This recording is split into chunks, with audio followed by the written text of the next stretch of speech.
Jangan sampai na'udzubillah keluarnya kita imbi'ath, kata Imam Haddad tu, yang mendorong kita keluar untuk melakukan ketaatan, melakukan ibadah bukan kerana Allah.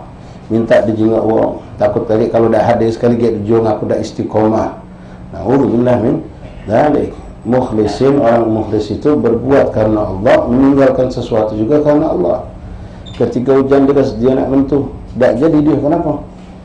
Anak ni lemah, kalau anak mentu kena hujan anak bakal sakit. Kalau anak sakit malah anak tak bisa banyak ibadah. Jadi anak tidak ke masjid solat di rumah karena Allah. Apa? Kalau anak sakit anak tak baca apa-apa ni. Tapi ini anak menjaman menjaga di dalam untuk tidak sakit, biar sehat. Dan saat ini bukan tiap hari, betul, anak solat di rumah. Sehingga alhamdulillah anak bisa sehat, anak tetap akan istiqamah dengan wirid, zikir dan seterusnya. Itu yang meninggalkan sesuatu yang baik pun karena Allah. Lebih lagi meninggalkan keburukan.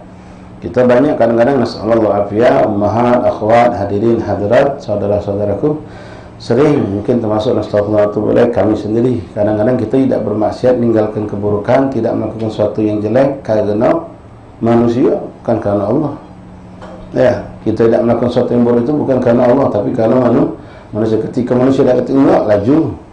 Ketika kita dawean, laju gawe-gawe buruk tadi. Tapi kalau ketika kita sendirian dekati uang, Masya Allah, jadi lepas dari kontrol kita kadang-kadang. Yang macam kita misalnya baik contoh, kadang kita tak sadar ikhwan, kita dalam keadaan lesu, ngantuk sebenarnya, capek, datanglah kita ke masjid, datang ke majlis, pas duduk tadi langsung set mulai, pas pejam langsung ngucap-ngucap mata kita, nak menunjukkan tak kalah ngantuk kita. Kenapa inti paksa diri untuk melek? Ini kan perlu ditanya. Apa? You malu kalau tidur juga di majlis. Kalau sudah juga malu kalau juga tidur di majlis, ya sudah, berarti bukan karena Allah. Tak lemak juga ustaz, sama. Ya, tapi kalau memang apa? Ya malu sama Allah. Aku lah didatangkan di tempat baik. Mari aku tak ngambil kebaikan ini. Aku biarkan tidur di rumah. Untuk diri kita ya, bukan untuk ngatai orang. Ini kadang-kadang ngatai orang. Oh, nak tidur di rumah. Ya, orang tidur di majlis dia ngatai orang. Untuk diri kita, kalau aku nak tidur di rumah, di majlis aku bukan tak boleh tidur. Ya, paksa kena dirinya. Ya, nak mau cara dia melek, gerak dengan badannya, ngulet, kena kucaknya matanya. Bahkan ketika dia ada banyu macam ini, ya, lembeknya sedikit basah-basah ini. Oh, mujahadah itu namanya, walaupun dalam bentuk kecil gitu kan. Tapi itu mujahadah. Dan sekarang balik, mujahadahnya kita ni tujuan apa? Kalau memang balik tadi, anak pengen dapat ilmu, kalau tidur tak dapat ilmu, rugi anak. Adik ustaz kalau cerita wali, cerita nabi, harus cerita tentang anak tak dapat, kalau ruginya walaupun anak tahu, orang duduk di majlis walaupun tidur pasti dapat, tapi ilmu tak dapat. Jangan tak galak ketinggalan ilmu, tak galak kehilangan ilmu. Nah ini karena Allah. Tapi kalau tak lemak jinga ustaz, tak lemak jinga kanan kiri dan seterusnya, itu rugilah kita. Tapi kadang-kadang Allah menjadi nikmat, kita sudah berusaha, masih tertidur tu lah. Memang Allah undai kita niat tidur di masjid, tidur di majlis, tidur kan, padahal sudah mujahadah. Tidur, dalamnya tidur, Masya Allah ni. Sampai pas sudah Fatihah untuk masjid, baru melek. Ya, tutup majlis, Fatihah baru melek. Dinjau Allah hadiah itu. Ya, kita melek. Tapi orang yang memang sungguh-sungguh bakal dengannya sama kawannya dan tidak malu. Ya, tidak malu. Alah, ustaz tadi tu buka cerita apa? Ada faedah apa? Ngapain tanya? Aku tidur tadi. Tidak malu dia. Apa nak ambil ilmu ni? Kalau kita kan, cek-cek dah tahu, kalau pacak bilang tak tahu tadi tidur. Kan ada orang muda tidur badan tegak. Badan tegak, kepala tegak. Orang belakangnya kau khusyuk, ni. Tahu tu, dia menjem. Hakada ikhwan, mudah-mudahan Allah jadikan kita orang-orang yang ketika didudukkan di tempat yang di situ surah, casing, gambarnya dunia, kita dicatat oleh Allah sebagai orang yang sedang beribadah. Insya Allah. Dan na'udzubillah jangan sebaliknya, kita didudukkan di tempat orang ahli ibadah, tentang beribadah, tapi di mata Allah ternyata kita sedang mencari dunia.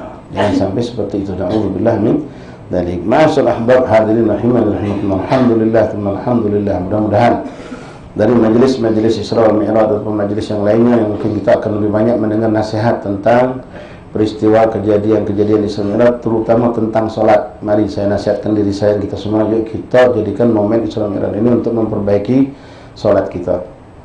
Sudah baik jadi lebih baik. Sunnah kemarin baru 10, tingkatkan jadi 20 sunnah. Kemarin masih sat-satan, yang Palembang, kadang makan siwak, kadang tidak. Jadikan momen Isra Mi'raj untuk tidak pernah meninggalkan kecewa. Itu juga solat berjamaah, kadang solat jamaah, kadang tidak, naudzubillah. Atau kadang solat jamaah di masjid, kadang di rumah, tingkatkan.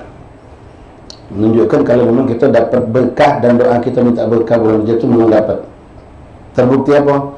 Semenjak dari awal Rajab sampai hari ini, alhamdulillah 5 waktu di masjid, 5 waktu di musalla. Gobliyah badai kadang ngawi kita sekarang anak istiqomah. Duha biasanya cuma 2, sekarang 4. Witir kadang ngawi kita sekarang istiqomah dengan witir. Bahkan alhamdulillah tercicip tahajud. Walaupun cuma pacak pas weekend baik Sabtu Minggu. Jadilah alhamdulillah. Ada peningkatan, di situlah wujud keberkahan. Allahumma barik lana fi Rajab. Mudah-mudahan berkat sini Rajab kita berkah Allah, masuk Sya'ban kita pun mendapatkan tambahan berkah. Ya, dengan kita menambahkan sholawat, nanti ketemu malam nisfu Sya'ban, ya, ketemu lagi cak kita memang ada ziarah kubur dan macam-macam kebaikan keberkahan. InsyaAllah tambah dan sampai kita insyaAllah dengan Ramadan dalam keadaan sebaik-baik keadaan dan lebih afdal keadaan kita dari tahun sebelumnya. Dari awal malam pertama kita sudah merasa dekat sama Allah, merasa nikmat ibadah kepada Allah tanpa riya'an, tanpa sum'atan. Wala ta'ajjuban ala anfusina, na'udzubillah. Ma'asyiral habaib hadirin rahiman rahimakumullah.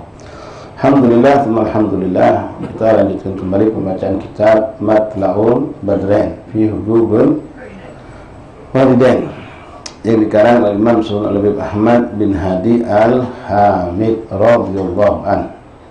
Sampai kita di halaman 56. Masih tentang pembahasan daripada ayat-ayat Al-Quran yang menjelaskan bagaimana Allah memberikan kedudukan yang teramat sangat hebat kepada orang tua kita, lalu perintah Allah kepada kita untuk taat kepada mereka. Bahkan seperti yang kita dapatkan dalam ayat kemarin yang sudah dijelaskan oleh Habib Ahmad bin Hadi, ketika orang tua itu pun na'udzubillah misalnya kita dapatkan bukan muslim, kita diwajibkan untuk tetap taat. Bahkan ketika mereka itu melakukan suatu sifat yang negatif, menyuruh kita untuk ingkar, untuk na'udzubillah bahkan kufur atau bermaksiat kepada Allah, maka kita wajib menolaknya, tapi dengan gaulan layyinan, dengan ucapan yang lembut, dan tetap memperlakukan mereka dengan rifq, dengan lemah lembut, dengan rahmah, dengan cinta kasih. Ma'asyal ahbab rahimani rahimakumullah. La ilaha illallah Muhammadur Rasulullah SAW. Lalu terakhir kita baca kemarin ada penekanan yang lebih dari Allah wa Rasul, dan ini syariat. Ya, apa itu? Untuk kita melebihkan ta'zim, mahabbah, rahmah, kasih sayang kita kepada umi dibandingkan abah. Kalau kita mampu menjadikan setara, silakan, tidak berdosa. Tapi ketika kita harus memberikan porsi lebih, yang mana kita lebihkan umi sesuai dengan apa yang disyariatkan oleh baginda Rasulullah sallallahu alaihi wasallam. Kita harus muliakan kedua. Misal lau samahullah, ini contoh yang mungkin agak ekstrim.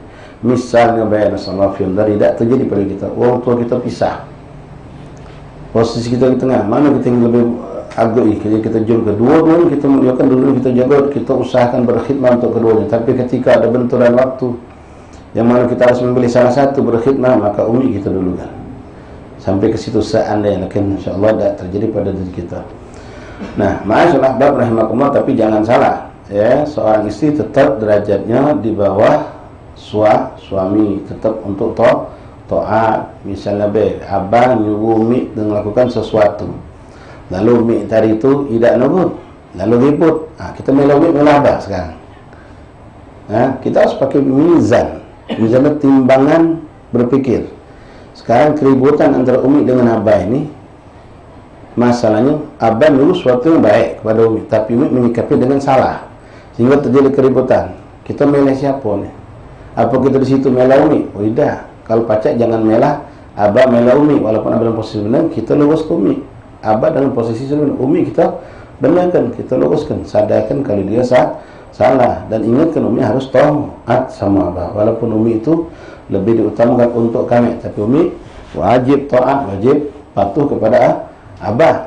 Nah, kalau memang itu terjadi seperti itu misalnya, bukan kita butuh kiu tuh semata-mata langsung pokoknya bela umi, katik pilihan bela umi tidak, walaupun umi salah, tidak.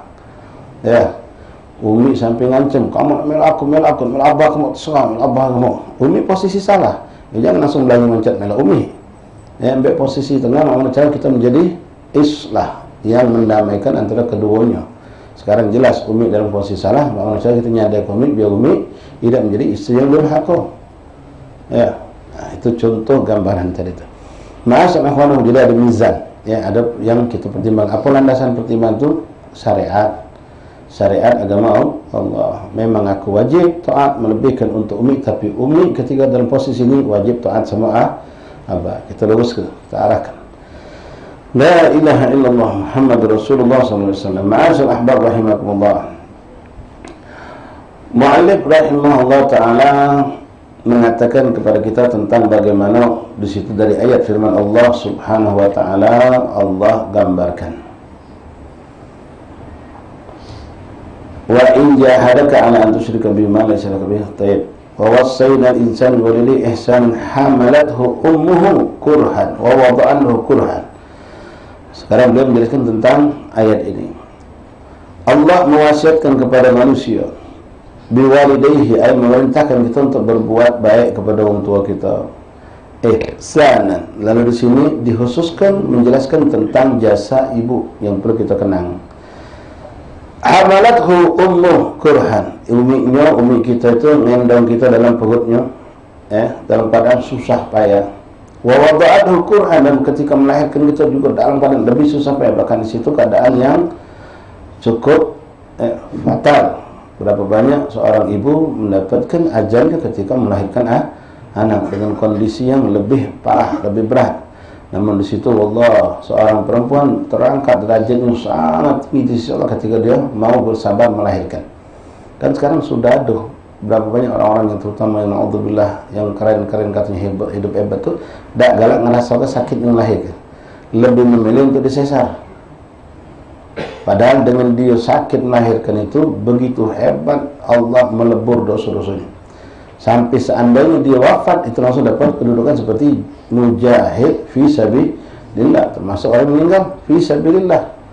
Ya, orang yang meninggal syahid saking tadi. Karena itu dalam keadaan seperti itu, dalam keadaan sakit perih letih dirasakan tadi, saat melahirkan di situ Allah melimpahkan begitu hebat ampunan dosa. Sampai seandainya dosa tadi sudah dilebur Allah, kalau dia wafat, maka dalam keadaan bersih, tidak ada lagi tuntutan bagi dia, diampunkan Allah segala dosanya terhadap Allah Subhanahu wa taala. Wa wada'athu kurhan wa hamalathu wa fisaluhu 30 syahra. Lalu kita bukan cuma lahir, habisnya kita pun disusui, ya, nyusui juga bukannya lemah, bukan unjuk botol cacot-cacot, makanya nyedot dari punya umi kita tuh, umi sampai terengkau badan. Apalagi kalau sudah anak punya gigi, nah banyak kasus sampai punting itu sampai nak putus, copot budak, tak galak lepas dia, sedotnya. Apalagi kalau model umi tadi itu, ya, anak punya anak nyedot tadi itu sampai dia yang dikeluarkannya dengan yang diasupnya itu beda, lebih besar lah pasak daripada tiang. Disedot anak lebih banyak, yang diasup makanan tidak banyak. Makanya maaf ikhwan, ya, kita yang punya bini, apalagi menyusukan, jaga kesehatan bini kita juga. Dengan baliknya anak kita sehat segar, bini kita tergegar. Ya, anak segar, bini tergegar. Kenapa? Kurang makan, kurang protein, kurang gizi. Anak kita memang sehat, masya Allah, mau bantu. Ya, kadang-kadang digendong, nangis, kapal ke, gendong lagi, kapal ke, nangis lagi, paksono tegak keliling rumah, gendongi kita. Tahu pula udah bayi, dia tidak muncul badan. Berarti kalau kan nangis lagi, minta digendong lagi. Ya Allah, Allah njir rahmah, ya, Allah njir rahmah, sabar kita digosoknya biar tidur lagi. Abang kenapa? Agak lo, abang mau balik ke pasal, ya, belum mandi, nak langgar dulu. Sampainya budak tidur begitu balik, nggak tidur budak.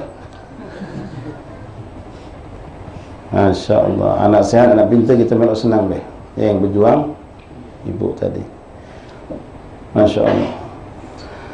Walidha syaddada Allah Ta'ala fi birriha ma lam yushaddid fi birril walid. Maka dari situ Allah menekankan untuk berbakti kepada seorang ibu itu jauh lebih kuat daripada penekanan kepada berbakti kepada abah. Sekali lagi bukan untuk kita beda-bedakan, ya, silakan pada umi kita berbakti, nak disetarakan apa-apa, ya, cuma di situ ada hak yang lebih dari seorang ibu bandingkan abah. Faqad ata rajulun Nabiyyuna Muhammad sallallahu alaihi wasallam. Telah datang seorang laki-laki menghadap baginda Rasulullah. Laki-laki tersebut bertanya kepada Nabi Muhammad sallallahu alaihi wasallam, "Qal ma ta'muruni?"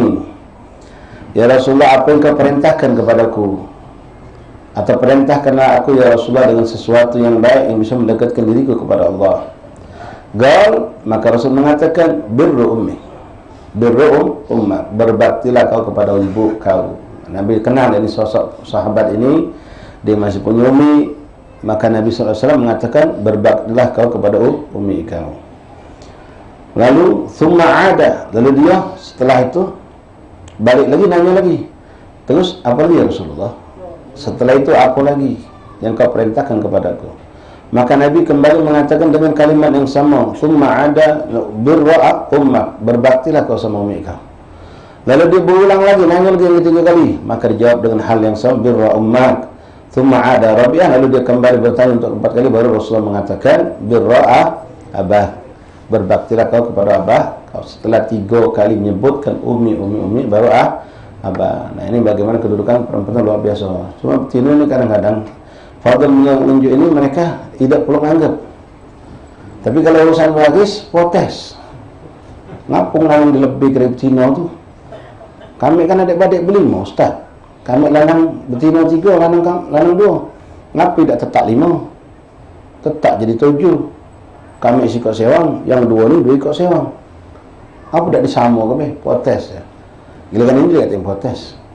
Ya, begitu besar kedudukan seorang ibu. Semua sudah diatur oleh Allah Subhanahu wa Ta'ala. Tuntutan kewajiban suami itu lebih besar untuk memberikan nafkah kepada anak istrinya, sedangkan perempuan itu pada garis besarnya, pada asli kehidupan perempuan itu tidak dituntut mencari nafkah, walaupun dalam kenyataan ada perempuan-perempuan yang mungkin dengan niat membantu suaminya, mungkin tidak mampu memenuhi kebutuhan nafkah, ikut mencari nafkah. Itu pun ada aturannya, tidak sembarang. Setelah bertanya 3 kali, dijawab Rasulullah birru ummak. Baru yang keempat Nabi mengatakan birru abak. Hadis sahih riwayat Imam Bukhari wa Muslim wa Ibnu Abi Syaibah wa Ibnu Majah wal Baihaqi radhiyallahu ta'ala anhum. Wa man raja'a dawawin as-sunnah fi birr al-walidain ra'a katsirul jalil wa hasbul qari an yasma' hadithan man qala ya Rasulullah. Kalau kita kembali melihat dawawin, artinya kumpulan. Diwan itu kumpulan dari bermacam-macam ya. Misalnya diwan syair, diwan hadis. Diwan tadi kumpulan dari semua yang dirangkum menjadikan kitab, itu namanya diwan. Wa man raja'a dawawin sunnah, kalau kita membuka kembali kumpulan daripada sunnah Rasulullah, kumpulan hadis Nabi Muhammad SAW, maka kita akan mendapatkan begitu banyak hadis-hadis yang agung, yang luar biasa menjelaskan tentang birrul walidain. Sangat banyak. Wa hasbul qari, tapi cukuplah seorang yang membaca itu kalau dia mendapatkan satu hadis ini. Hadis itu banyak, tapi kalau kau bisa mengambil intisari, memahami, lalu mengambil bagian untuk bagian hidupmu satu hadis ini, maka cukuplah, kata beliau. Dari sekian banyak itu dengan satu hadis ini cukup. Apa itu? Gal ya Rasulullah, ma haqqu walidain ala walidihima. Ya Rasulullah, apa haknya dua orang laki ibu bapa, ma haqqul walidain ala waladihima. Apakah haknya orang tua terhadap anak? Apa haknya orang tua terhadap anak? Rasul jawab dengan singkat, ikhwan. Maknanya apa kedudukan orang tua itu bagi si anak? Kedudukan orang tua itu di hadapan anak itu mana ya Rasulullah? Maka Nabi menjawab dengan begitu singkat tapi sangat dalam jawaban Nabi. Huma jannatika wa narika. Orang tua kau, disitulah letaknya surga kau atau neraka kau. Artinya kalau kau mampu memperlakukan mereka dengan baik sampai kau bisa mendapatkan ridha mereka, maka surga dan ridha Allah kau dapatkan. Tapi sebaliknya, na'udzubillah min dzalik, kalau kau tidak mampu menjadikan kesempatan mempunyai orang tua untuk mencapai ridha mereka, bahkan sebaliknya, na'udzubillah, membuat mereka murka, marah, sedih, bingung dan seterusnya, maka neraka jadi sebab kita masuk karena kita tidak berbakti kepada mereka. Huma jannatuka wa naruka. Mereka berdua itu, umi abaka, adalah surgamu dan nerakamu. Hakada. Kan kita yang ya mafhum, paham dengan apa ungkapan Rasulullah ini. Artinya kunci surga ada di tangan mereka, kecelakaan baca masuk neraka gara-gara salah bersikap kepada mereka. Na'udzubillah min dzalik. Rawahu Ibnu Majah, falyata'ammal qari' hadzal hadis. Maka hendaklah kau renungkan wahai saudaraku yang membaca, yang mendengar tentang hadis ini tadi.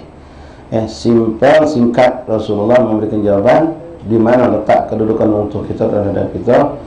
Maka Rasul mengatakan mereka berdua adalah surgamu dan mereka adalah nerakamu. Maknanya seperti yang kami sampaikan tadi, kesempatan pengen mendapat surga lewat jalur mereka itulah paling cepat. Walaupun maaf, lasna qa'iman wa sha'iman, kita bukan ahli ibadah, ibadah kita pas-pasan, puasa kita pas-pasan, sedekah tidak banyak, tapi Allahu Akbar untuk kita pacak senang. Mereka senang, ridho sama kita, luar biasa. Maka sudah jaminan Allah akan Allah lebihkan buat kita, mungkin melampaui orang-orang yang sha'im go'im, ngalahkan yang ahli ibadah karena ridha wong tua di situ.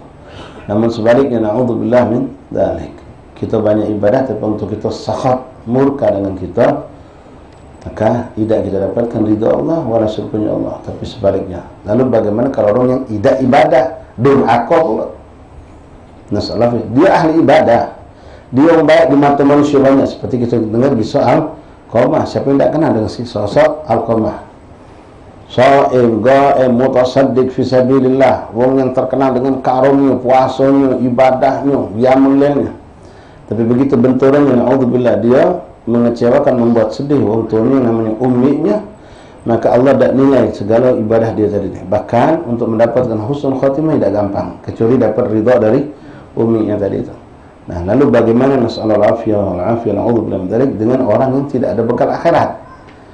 Ibadah dia idah, berbuat kebaikan dia tidak banyak, nyusah kaum tua pula. Na'udzubillah min dzalik. Wong yang banyak ibadah, ahli ibadah, ulama lah dia katakanlah, ustaz lah dia, hafidhah lah dia, tapi dia menyakitkan hati orang tuanya, mengecewakan orang tuanya, boleh sampai membuat tergoyah hati uminya, abahnya, maka Allah tak ningal, Allah tak jingok segala kebaikan kemuliaan dia tadi. Allah murka karena orang tuanya murka dan tidak ridha tadi. Nah, bagaimana dengan orang yang tak kata apa-apa sama sekali, amal baik tak kata, amal soleh tak kata, durhaka pula sama orang tua. Na'udzubillah min dzalik. Sering kami sampaikan untuk diri kami, kita semua ikhwan, terutama yang masih muda-muda, belum pacak nyenangkan, jangan nyedihkan. Belum pacak ngebanggakan, jangan menghinakan mereka. Belum pacak ngenduk, jangan banyak kendah. Itulah sudah balik, sudah besar, sudah seharusnya punya kemampuan untuk mencari rezeki sendiri. Masih nak ngentelong tua tu lah. Ya, kalau minta itu dengan hal yang wajar, ya, ini kadang banyak kendah, nunjuk, idah. Nasallahu fiya, nyenangkan tidak, nyedihkan malah. Fa illam tanfahum fala yadurhum, tak pacak memberi manfaat, jangan mendatangkan mudarat untuk mereka. Fa illam tufarrihum fala tuhzinhum, kalau tak mampu menyenangkan mereka, jangan bikin mereka sedih. Belum pacak menyenangkan hati umi abah itu, jangan buat mereka sedih. Belum pacak membanggakan mereka, jangan bikin mereka malu gara-gara kita. Wa hakadha. ثم يتعمله ليعرف إلى أي قدر تشديد الشارع على الأبناء في بر أبويهم. Lalu kau perhatikan bagaimana syariat menekankan kepada kita dari hadis-hadis, dari ayat-ayat Al-Quran yang sudah kita baca, bagaimana syariat Allah menekankan sangat kepada kita untuk berbuat bakti kepada orang tua kita. Wala'annaka ta'jab idza qultu laka anna syari' qaddama hadzal bir ala jihad wa huwa jihad faqad jaa'a rajulun ila Rasulullah sallallahu alaihi wasallam. Mungkin kau akan kaget, kata beliau. Akan ku sampaikan kepada kau, kata beliau Ahmad bin Hadi Al-Hamid, syariat mengatakan sesungguhnya jihad fi sabilillah, berperang, mujahid fi sabilillah, perang melawan musuhnya Allah, melawan kafir, nyawa taruhannya, itu derajatnya jauh di bawah berbakti kepada orang tua. Berbakti kepada orang tua itu jauh di atasnya. Bahkan dalam satu hadis yang di luar hadis ini, kita mungkin sudah sering dalam beberapa hari dengar disampaikan oleh hadis tentang masalah Solat tepat waktu. Mana tepat waktu itu bukan di awal waktu, ya jangan salah. Kalau awal waktu jelas termasuk tepat Tapi kalau kita ada suatu hal yang memang udzur, kita menunda sedikit daripada kegiatan sholat kita dengan udzur yang memang syar'i, itu tepat waktu masih. Yang tidak dikatakan tidak tepat waktu itu kalau sudah ngulur sampai mepet nak keluar waktu. Tapi kalau ditanya afdalnya sholat kapan? Di awal waktu. Zuhur jam 12:16. Ada orang sholat jam 1. Tepat waktu tak? Tepat waktu. Tapi di awal waktu tak? Tidak di awal waktu. Yang jelas lebih afdal di awal waktu. Tapi ada hal-hal yang membuat kita tidak bisa melakukan di awal waktu. Ada udzur syar'i, maka kita bisa melakukan di waktu yang mungkin agak dimundurkan. Bahkan itu jadi suatu pilihan. Ya, bisa jadi suatu pilihan. Contoh misal, kita masuk ke bab tayamum. Adzan jam 12:04, banyu lagi putus, sudah 2 minggu dah katik banyu ngalir, sungai musi yang dah katik sungai depan kita ni. Masuk adzan jam 12:04. Ada pengumuman jam 2 bakal ada sumbangan pemerintah air di seberang dulu untuk khusus kampung waspada, disiapkan ada 5 mobil tangki dengan isi 25.000 liter. Jam 2. Sekarang zuhur di awal waktu dengan tayamum. Apakah kita nunggu banyu solat pakai wuduk tapi jam 2? Maka dalam hal ini syariat mengatakan jangan tayamum, tunggu jam 2 lebih afdal solat pakai wuduk dengan banyu ketimbang kau tayamum. Walaupun tayamum itu boleh karena banyu belum datang dan tidak perlu mengganti atau mengulangi solat ketika banyu datang, sudah dianggap sah, selesai. Tapi kalau suruh milih mana? Jam 2 lebih afdal dengan wuduk ketimbang di awal waktu tapi tayamum. Contoh kedua, seorang istri sudah siap nak solat. Setelah masak salapo, dia nak solat. Adzan sudah lewat, dia sudah nyiapkan makanan, dan bersih-bersih nak semayang. Belum sempat semayang, baru nak makan, telefon, angkat HP, lakinya ngebel. Kau kabar sihat? Mana? Kau sudah semayang belum? Belum, aku baru nak semayang. Pacar tak nunggu aku dengar, aku masih di jalan. Adik solat berjamaah sama aku. Jam berapa kau nyampe? Jam 1 lah kau lebih di lakinya. Dia nak solat 12:30. Nak solat jam 12:30. Lakinya ngomong tunggu aku berjamaah sama aku dah kata gewang. Lakinya pengen solat berjamaah. Istrinya nak solat dewean tadinya. Jam 12:30. Lakinya ngomong aku nyampe mungkin jam 1. Mana yang afdal? Solat dewean di awal waktu apa solat? Tak usah cerita dengan laki dulu nih. Solat berjamaah tapi jam 1. Maka syariat ini solat berjamaah jam 1 lebih afdal daripada solat dewean di awal waktu. Apalagi kalau itu laki pula nunggu tadi tu, tunggu. Sudah ketika laki ngomong tunggu, jangan solat dulu, tunggu aku balik. Sudah, itu amar jadi wajib. Perintah itu menjadi wajib. Nah, ini yang mizan. Kita menimbang amal itu dengan ilmu, bukan dengan hawa nafsu. Ya. Tapi ikhwan rahimakumullah. Nah, di sini kita lihat, kalau kita lihat secara surah gambarnya, jihad itu paling hebat sudah. Kalau seorang sudah gugur, meninggal dalam perang, Masya Allah, heboh. Tapi ternyata ketika Rasulullah ditanya oleh sahabat, ayu amal Abdullah, maka Nabi mengatakan pertama, as-salatu ala waqtiha. Summa ayu, lalu apa ya Rasulullah setelah itu? Habis salat, birrul walidain. Summa ayu, lalu apa lagi setelah itu Rasulullah? Summa itu menurut mutadarrij, tingkatan. Baru Nabi mengatakan jihad fi sabilillah. Jihad fi sabilillah nomor 3. Berbakti sama orang tua nomor 2 setelah solat nomor 1. Nah, ini dalam hadis lain diceritakan. Ja'a rajulun ila Nabi sallallahu alaihi wasallam yuridu jihad. Datang seorang pemuda gagah sehat wal afiyah, dengar panggilan jihad, dia pengen daftarkan diri kepada Rasulullah. Minta izin nak melak berjihad. Wa Rasulullah tahu ini orang punya orang tua yang harus dia urus, yang harus dia perhatikan. Maka Rasulullah bertanya kepada sahabat tadi, alaka walidan, apakah kau masih punya 2 orang tua? Qala na'am. Qala na'am. Ya Rasulullah, aku masih punya abang ini. Apa kata Rasulullah? Fa fihima fajahid, maka kau kembalilah kepada mereka berdua, berjihadlah kepada mereka. Artinya apa? Dengan berbakti urus untuk kau, itulah jihadnya kau. Berarti ini potensi untuk diajak perang. Tapi Rasulullah lebih tahu yang lebih afdal untuk ini sahabat, karena dia punya orang tua yang butuh diperhatikan olehnya, butuh dijangkau oleh dia. Maka Rasul tidak mengatakan minta izin orang tua kau, maka aku pegang lidah. Tapi justru Nabi langsung mengarahkan, balik kau ke rumah, duduk manis sama orang tua kau, perhatikan orang tua kau, jaga orang tua kau. Itulah jihadnya kau. Itulah jihadnya. Nah, kalau sudah Rasulullah memilihkan seperti ini, maka tidak ada pilihan yang lain yang harus kita cari. Jangan nyari pilihan lain. Kalau sudah Rasulullah menentukan begitu juga, kita beradab sama guru, sama ulama. Kalau guru ulama sudah menentukan suatu hal yang mungkin kalau sesuai dengan kita caknya kurang tepat. Tapi kalau sudah kita minta pendapat seorang wali, orang itu soleh, kita kenal dengan kewaliannya, jangan cari-cari jawaban lain. Apa yang mereka arahkan itu yang kita ambil. InsyaAllah di situ muncul segala keberkahan. Maka Rasul mengatakan fa fihi ma fajahid. Balik kalau kata Nabi kepada kedua orang tua kau, disitulah kau akan berjihad. Artinya kau jaga, kau pelihara, kau senangkan, kau muliakan, junkan orang tua kau di situ mendapatkan fadilah berjihad. Rawahu Imam Bukhari Muslim. وابن أبي شيبة وعبد الرزاق ولم يقتصر شارع على البر والدين فقط بل أمر بالصلاة الأقاربهما لأجلهما.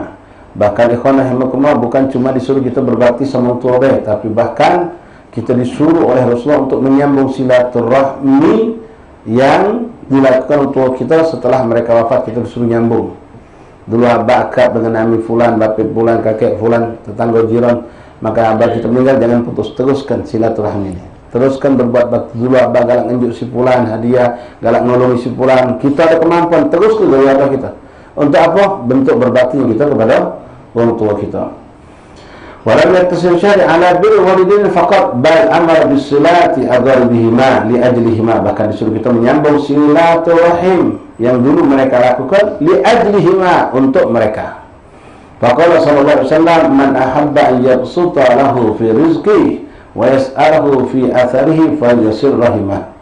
Siapa yang pengen diluaskan Allah, Rasul bersabda, siapa yang menginginkan diluaskan Allah rizkinya, wa yas'alahu fi atharihi, dan dia pengen berkah apa yang dia tinggalkan dalam kehidupan, falyasir rahimah, maka sambunglah silaturahim. Rawahu Imam Bukhari Muslim wa Nasai wa Ahmad. Bal jaa at-targhib fi silatil asdiqa'il walid min ba'da fadli qala alaihi salatu wassalam. Bahkan kita tadi sudah kita sampaikan disuruh menyambung silaturahmi setelah orang tua kita meninggal dunia, dengan menyambung hubungan orang-orang yang dulu punya hubungan erat dengan orang tua kita. Qala alaihi salatu wassalam man ahabba yasila abahu fi qabrihi falyasil ikhwan abi min ba'di. Rawahu Ibn Hibban wa Abu Ya'la. Rasul mengatakan siapa yang pengen menyambung silaturahmi orang tuanya setelah orang tuanya dikubur, meninggal, sehingga pahalanya nyali, kan silaturahmi pahala besar, maka untuk itu meninggal dia ngalir terus pahala silaturahmi, maka kita sambung silaturahmi yang dulu dia lakukan. Dia galak berkunjung pulang dunia, maka kita teruskan. Bukan setelah abang meninggal kita tidak kenal lagi sama dulu sama keluarga. Ya, Masya Allah, zaman kita sekarang ini mindo tak tahu sudah misalnya karena tak belum. Tapi kalau dulu jangan ke misal mindo lagi tak tahu ini masih mindo abah, diajaknya digalikannya gitu. Kalau sekarang tak tahu lagi yang mana misal abah, kita kadang-kadang bingung. Nah, sambung silaturahim, ini kawan abah, bahkan kita diajaknya silaturahim digari ke rumahnya. Ini lagi subhanallah, memang zaman sudah berubah, silaturahmi pun lewat. Ini ya lo. Apa khabar lo? Sehat lo? Lalu temu dah. Sampai sama umi abahnya pun video callan weh. Padahal sama-sama di seberang dulu. Sama-sama di seberang dulu. Sikap dia belajar, sikap dia ketok hati. Video callan weh. Tidak dia jumpa, tidak dia cium tangan, tidak dia duduk depan muka orang tuanya. Sebenarnya itu alat bisa mendekatkan diri kita kepada Allah. Tapi kadang-kadang menjadi kita lalai dari Allah. Wallahu a'lam bishawab. Ma'asyiral habaib wa ba'd, hafizakumullah. Mungkin sampai di sini pertemuan kita dalam majelis insyaallah taala panjang afiat. Kita akan bertemu Allah lagi pada tanggal 7 depan tanggal 7 masih aman. Tanggal 14 baru kita mungkin libur pemilu. Mungkin separuh kami kan jadi anggota TPS apa. Besar gajinya. Anak PNS. Gaji PNS 4,5 juta sebulan. Ini saya 1,5 juta. Semua risikonya berat. Ala kulli hal. Bagian masing-masing.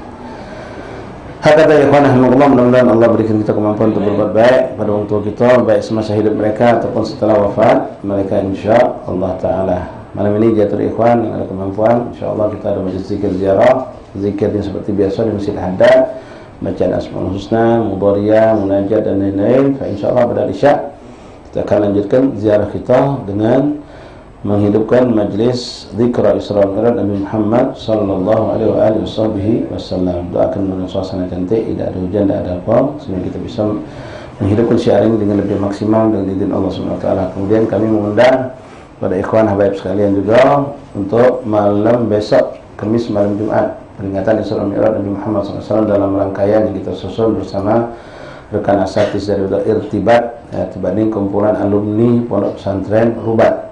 Mereka yang sekarang menjalankan tertib ini, kami cuma ngiring bayar dari belakang.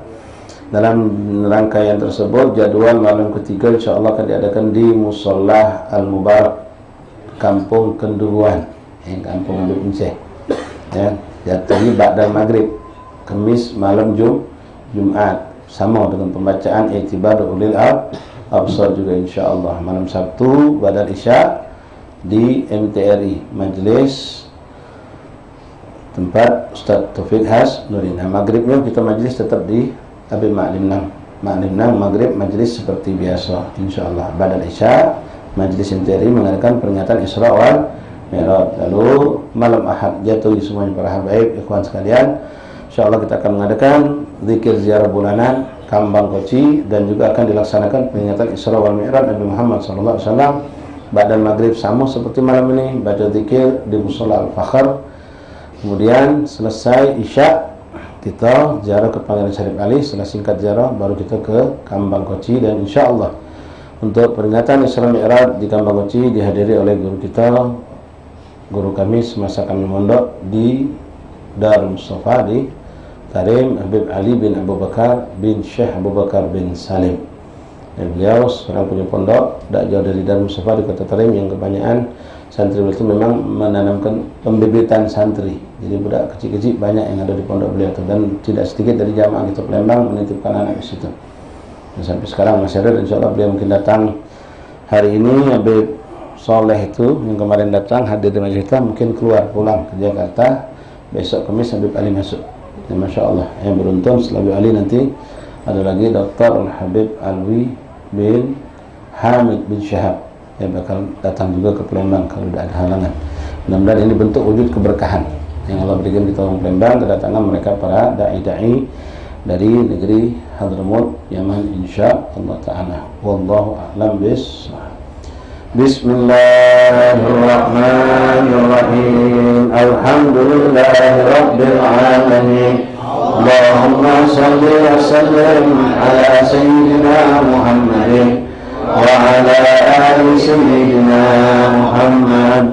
Ya Rabbana ta'arafna bi annana ta'arafna wa annana على يداه الشرنا واتب علينا توبا واغفر لكل عوبا واذكر لنا عوراتي وآمن روعاتي واغفر لوالدينا ربي ومولودينا والآل والإخوان وسائر البلدان وكل للمحبة أو ديرة أو صحبة والمسلمين أجمع آمين ربي أسمع فضلا وجودا منا لا باتصال منا بالمصطفى رسولنا نحظى بكل سور صلى وسلم ربي عليه عند الحق وآله وصحبه عدد قرش الصحب والحمد لله بالبدء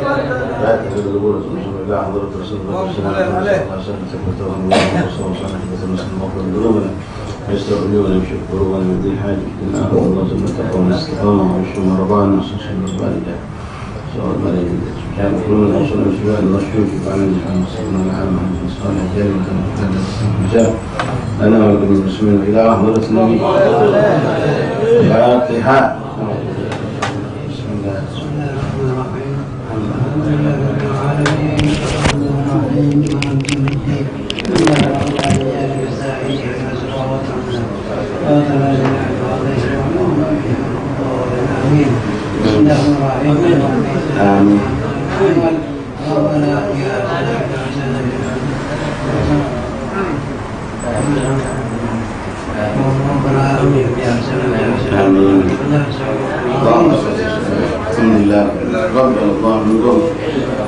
Rabbil alamin.